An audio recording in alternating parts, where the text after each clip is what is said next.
Welcome to this series of tutorials on Computree. Let's start by discovering what this software is and what it can do. What is Computree? Computree is a free, modular, and cross-platform software compatible with Windows, Linux, and Mac. It is dedicated to 3D data processing, particularly data from litter surveys in forest environments, which we will discuss in a future tutorial. Here is the Computree interface. It is composed of several areas. At the top, the menu bar. On the left, the processing tree. In the center, the 3D view. On the right, the properties and the action log.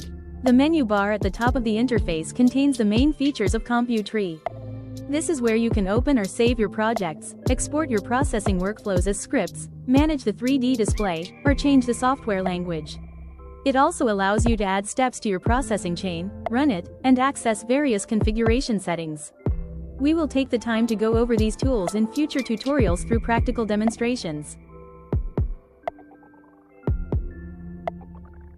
Here is a first demonstration, importing a file to start your processing chain.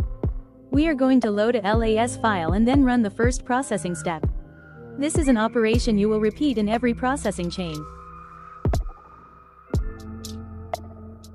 In the next video, we will look at different types of data used in Computree. Feel free to join the Computree Discord to ask your questions.